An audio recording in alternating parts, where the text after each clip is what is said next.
Hi everyone, it's great to see you. It's Begonia Day here, and these are some really beautiful double up pink begonias. This is the first time that I am growing the double up begonia. And I want to say that it was Jenny from Creekside who used some of these last year, and I loved how they looked. They became these mounds just covered in blossoms. And that's the look that I'm going for. Now, usually I plant tuberous begonias. Begonias do really well for me because the rabbits don't tend to nibble on begonias. Yay! So they should be okay up here. The tuberous begonias have bigger rosette style flowers. These are covered in these little rosettes, but because they're going to be covered, you're going to have this overall impression of this nice pink. And this is a real clear pink. That's also what I was looking for. Clear, light, bright. This area up front is very shady. Begonias notoriously can handle some shade. It says right on here, they are sun to shade. So we're gonna get some sun on here, enough to keep them blooming, but they'll be happy in the shade too. Begonias also don't like a ton of plant food. So you're pretty good putting them in, letting them go. They don't like a ton of water. They don't like wet feet, we would say. Keep them damp, but not overly watered. So begonias are really like a tried and true thing to put in your garden, whether it's in planters or in the ground. And in this case, it will be in the ground. And we'll see how these look. I'm hoping with their light, bright color, it'll just brighten up this little front area here. Now you're gonna notice I have some daffodils that are still in bloom. The daffodils were here, that's great. I'm not like, ooh, we have to keep them perfect. So at this point, when I'm ready to put in the annuals here, I just come and cut them down. And I know that people say leave the foliage until it turns yellow and then cut them down. However, I have not had any trouble. They come back every year. I suppose they're not spreading, but that isn't really what I'm looking for. So I'm just gonna cut them down and they'll be fine. You're also going to notice that we have some Japanese holly that's been here since we moved in behind, and we lost some this winter. A lot of people lost evergreens that had been around for years this winter. My goal is to take out the dead parts and hopefully find a replacement, or I'll have to rework that part.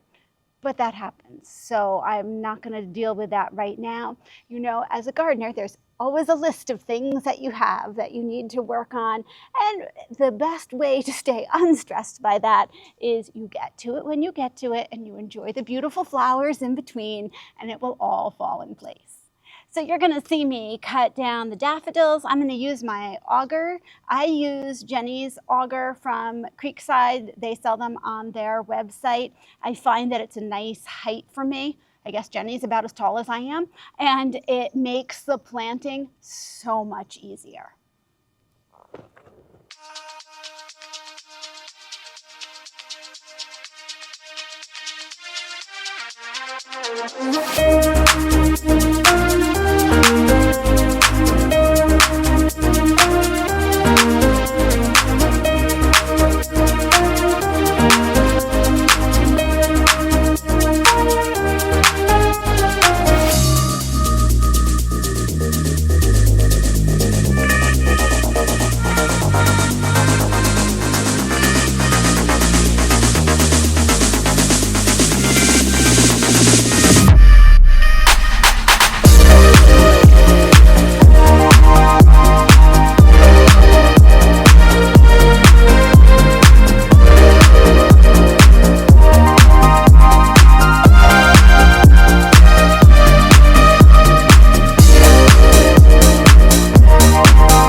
Isn't this pretty? I just can picture it when it all grows together to one big heaping mass of gorgeous pink blossoms.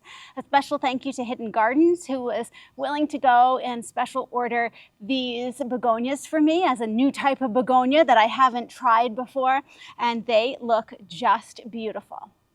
Thanks so much for joining me, and I'll see you in the next video.